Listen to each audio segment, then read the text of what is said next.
काट्याने काटा काढला बोलणं मला जास्त आवडत नाही. जिथे काटा काढायचं होतं किंवा जिथे खेळायचं होतं तिथे आम्ही खेळलो. पण जेव्हा टॉप 5 अनाऊन्स झाले ना, तेव्हा प्रत्येकच विनर होता. म्हणजे त्याच्यातलं कोणीही विनर व्हावं. कारण तो प्रवास 100 दिवसांचा सगळ्यांनीच पूर्ण केलाय आणि प्रत्येक जण विनर होतं. तन्वी कोलते, सप्पो कोलते झाली आणि कोलताच ट्रॉफी घेऊन इकडे आली. नमस्कार, लोकसत्ता ऑनलाईनमध्ये तुमचं खूप मनापासून स्वागत आहे. आज आपल्याबरोबर आहे बिग बॉस मराठीच्या 6व्या पर्वाची विनर तन्वी कोलते. खरं तर तन्वी, तुझं सगळीकडेच इंस्टाग्रामवर रील्स व्हायरल होत आहेत. तू पहिल्या दिवसापासून मॅनिफेस्ट केलेलंस की ही ट्रॉफी माझ्याकडेच आली पाहिजे आणि ती ट्रॉफी फायनली तुझ्याकडे आली आहे. स्वप्न पूर्ण झालंय. काय वाटतंय तुला? खूप छान वाटतंय. जे मी स्वप्न पाहिलं ते पूर्ण झालं आणि मी सक्सेसफुल झाले ते स्वप्न पूर्ण करण्यात. त्यातच माझा आनंद आहे. जो फिनालेचा आम्ही शेवटचा क्षण बघितला, राकेश बापट आणि तुझा लाईट्स बंद करून त्याची तयारी तुम्ही आधीपासून करत होतात, तर तो क्षण काल प्रत्यक्ष अनुभवताना काय फिलिंग होती? आम्हाला दोघांना कुठेतरी असं वाटतच होतं की आम्ही दोघंच असणार लास्टला. कारण मी आणि तो, आमची मतं पण सारखी आहेत की आपण जे बोलतो ते युनिवर्स ऐकतं आणि आपल्याला मदत करतं पूर्ण करायला. आणि त्याच प्रकारे आम्ही कायम पॉझिटिव्ह बोलत गेलो आणि पॉझिटिव्ह गोष्टी घडत गेल्या. जेव्हा आम्ही हातात हात घेतला आणि पुन्हा चालायला लागलो, आम्हाला दोघांना पण असं वाटलं की जे ठरवलंय ते कायमच काटा फॉर्म झाल्यापासून आम्ही करत आलो आणि दोघं लास्टला स्टेजपर्यंत जाऊन पोहोचतो, त्याचा आनंद एक वेगळाच होता. ज्यावेळी तुझी घरात एंट्री झालेली तेव्हा पहिल्या आठवड्यात तन्वी कोलते खूप बोलते, ह्याच्यावरून तन्वी बोलते सबको बोलते, हा प्रवास तन्वी कसा होता तुझा? तंटा क्वीन पासून टास्क क्वीन पर्यंत पोहोचले. जनतेची मतं भाऊंच्या तोंडून ऐकली.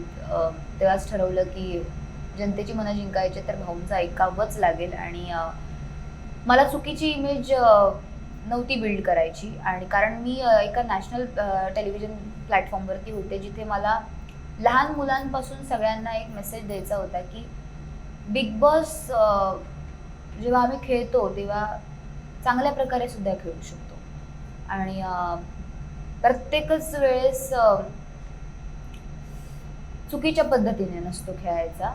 काही वेळेस चुका होतात, तर चुका दुरुस्त करण्याची हिंमत पण असली पाहिजे. सो त्या प्रकारे ठरवलं, जसे भाऊ सांगतील तसं ऐकलं आणि तंटा क्वीन टास्क क्वीन झाली आणि तन्वी कोलते खूप बोलतेची तन्वी कोलते सबको कोलते झाली आणि कोलताच ट्रॉफी घेऊन इकडे आली. अजून एक व्यक्ती होती जी तुझ्या जिंकण्यासाठी बाहेर सगळीकडे तिने सांगितलेलं, ती म्हणजे राखी सावंत.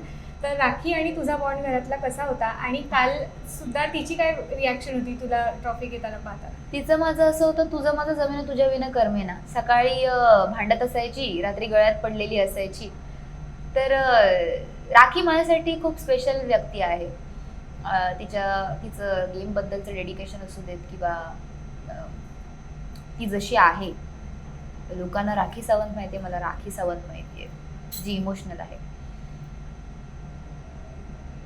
तिने घरामध्ये जे काही केलं तो तिचा गेम होता, पण तिने माझ्यासाठी बाहेर जे काही केलं तो तिचा माझ्यावरचा जीव होता असं मला वाटतंय कुठेतरी. ती मला बहीण म्हणायची आणि बाहेर येऊन तिने ते साबित करून दाखवलं की ती खरंच मला बहीण मानत होती. आणि काल सुद्धा तिने माझ्यासाठी खूप रील्स मीडिया वगैरे वाले बोलवले होते. ती बोलली होती की तू ज्या दिवशी तू विनर होणार आणि तुझ्यासाठी मी मीडिया बोलवणार, आणि तिने त्याच प्रकारे केलं होतं. बघून छान वाटलं तिचं प्रेम. राखीच असं म्हणाली की सलमान खानच्या हिंदी बिग बॉस मध्ये ती तुला पाठवू इच्छिते. तर तुझी काय इच्छा आहे? तुला खरंच जायचंय का? मला आयुष्यात सगळे ऑपॉर्च्युनिटीज मिळवायचे, ग्रॅब करायचे.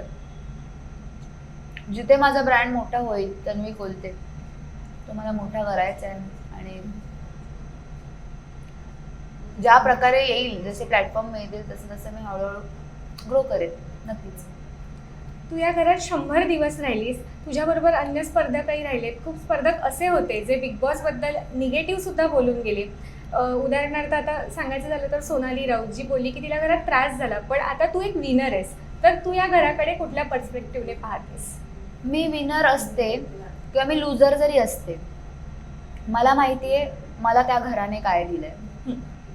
एक विश्वास ठेवून एखादं घर आपल्याला त्या घराचा मेंबर म्हणून इन्व्हाइट करतं, घराला घरपण देतं, नाती देतं. ते घर फक्त 4 भिंतींचं नव्हतं, त्याच्यात बऱ्याच गोष्टी होत्या. आणि जेव्हा एखादा प्लॅटफॉर्म आपल्याला मिळतो एवढा मोठा, त्याची रिस्पेक्ट कायम माणसाने केली पाहिजे. मला असं वाटतं मी विनर जरी नसते आणि लवकर बाहेर जरी पडले असते तरी मी माझ्या त्या प्लॅटफॉर्मची शतशः ऋणी असते, बिग बॉस कलर्स मराठीची ऋणी असते. कारण जो विश्वास ते दाखवतात आमच्यावरती किंवा जे प्रेम आणि जी काळजी ते आमची घेतात ती शब्दांमध्ये आम्ही सांगू नाही शकत. जी माया आम्हाला तिथे मिळते. मला नाही वाटत आरोप कोणी लावले पाहिजे कोणावरती. फक्त शोवरतीच नाही, माणसांवरती पण लावले जातात. गेमला गेम प्रमाणेच खेळावं. आणि आयुष्यात अशा गोष्टी येतात, पण कायम दुसऱ्याला बोलण्यापेक्षा थोडं आपण नाही बोललेलंच, म्हणजे असंच खूप असं दाखवण्यापेक्षा न दाखवलेलंच बरं. म्हणजे आरोप तरी लावू नयेत असं मला वाटतं एखाद्याने. आणि जे लावत असतील त्यांना मी काही असं म्हणणार नाही की बाबा तुम्ही आरोप नका लावू, हे नका लावू, ते नका लावू. कारण मी असं म्हटलं नाही ते शेवटी असं होणार की तू विनर आहेस म्हणून काय आता त्यांना छानच म्हणणार वगैरे. ज्यांना ज्या प्रकारे बोलायचंय ते बाहेर जाऊन त्या प्रकारे बोलले, पण असं काही नव्हतं. घरात 2 ग्रुप पडलेले सुरुवातीपासून दिसले, काटा ग्रुप आणि टोळी. आता तुम्हीच दोघं टॉप 2 मध्ये आलात, त्यामुळे काटाचा विजय झाला असं म्हणायला हरकत नाही. तर जेव्हा काटा ग्रुप जिंकणार असं तुला समजलं की आता राकेश बापट टॉप 2 मध्ये आहे आपल्या बरोबर, तर ते काय फिलिंग होतं की आता आम्ही टोळीला हरवलं विशालच्या? टोळी आणि काटा प्रवासामध्ये होते एकत्र, मान्य आहे मला. पण कायमच ते सारखं काट्याने काटा काढला बोलणं मला जास्त आवडत नाही. जिथे काटा काढायचं होतं किंवा जिथे खेळायचं होतं तिथे आम्ही खेळलो. पण जेव्हा टॉप 5 अनाऊन्स झाले ना, तेव्हा प्रत्येकच विनर होता. म्हणजे त्याच्यातलं कोणीही विनर व्हावं. कारण तो प्रवास 100 दिवसांचा सगळ्यांनीच पूर्ण केलाय आणि प्रत्येक जण विनर होतं. जनतेमध्ये 5 चॉईस दिल्या होत्या, त्याच्यापैकी विनर करायचं होतं. प्रत्येकाचा स्ट्रगल तसाच होता आणि जो डिझर्विंग होता तो विनर होणारच होता. मला असं वाटतं काट्याचा विजय किंवा टोळीचा विजय असं काही मला वाटत नाही. जो छान खेळला त्याचा विजय झालाय. आणि टोळी आणि काट्याची छान टक्कर होती, छान एकदम छान पद्धतीने फाईट दिली आहे वगैरे. काटासारखं मी नाही करणार. आणि आमचं तेच तत्व आहे की काटा आणि टोळी एकाच प्लॅटफॉर्मवरती 5 जण उभे होते टक्कर देऊन. सो मी ह्या पॉइंटला असं नाही म्हणणार की काट्याने काटा काढला म्हणून. म्हणजे आता शो संपल्यावर सगळ्यांबरोबर मैत्री तशीच तुझ्या बाजूने कायम राहील? नाही, माझी मैत्रीचा हात मी कधीच पुढे नाही सरकवला. पण मला कुठेतरी असं वाटतं की सारखं तेच म्हणणं पण चुकीचं वाटतं मला की काट्याने काटा काढला.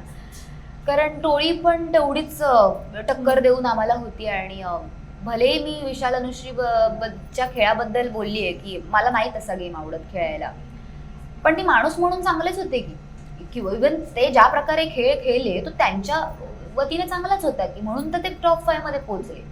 त्यांचा खेळण्याचा पॅटर्न वेगळा होता, आमचा खेळण्याचा पॅटर्न वेगळा होता. जसं की पूर्व पश्चिम 2 वेगवेगळे आहेत. सेम एक काटा होता, एक टोळी होती, ज्यांना एकमेकांची मतं कधी पटलीच नाही, पण तोडीस तोड टक्कर द्यायला होतेच की सगळे. त्यामुळे जोही झाला असता महाराष्ट्राचंच मत होतं, ते जनतेचंच मत होतं, ते आम्हाला पटण्यासारखंच होतं. तन्वी, घरात एंट्री घेतल्यापासून तुझ्या साड्या हा चर्चेचा विषय होता. तू लुकबुक ठरवून गेली होतीस का? बिलकुल नाही. मी रात्री विचार करायचे मी उद्या काय करणार आहे काय नाही ते, किंवा मला कधी केस धुवायचा कंटाळा आला तर मी विचार करायची मी स्लीक बंद करून टाकणार आहे वगैरे. सो असं काही ठरलेलं नाही. आता तुला जाता जाता एक शेवटचा प्रश्न विचारते. तू एक मालिका सोडून बिग बॉसच्या घरात एंट्री घेतलेलीस तन्वी, तर आता पुन्हा मालिका करण्याचा विचार आहे का आणि पुढचे तुझे काय प्लॅन्स आहेत? मला जो कोणता प्रोजेक्ट येणार मी पहिलं काम घेणार. जे काही असेल हिट करायचा प्रयत्न करेन, माझं 100% द्यायचा प्रयत्न करेन. काम करायचंच आहे जे येईल ते होकार देऊन पुढे होईल. तुझ्याशी गप्पा मारून खूप छान वाटलं. तू वेळात वेळ काढून आमच्याशी संवाद साधलास त्याबद्दल खूप थँक्यू आणि तुला पुढील आयुष्यासाठी शुभेच्छा. थँक्यू.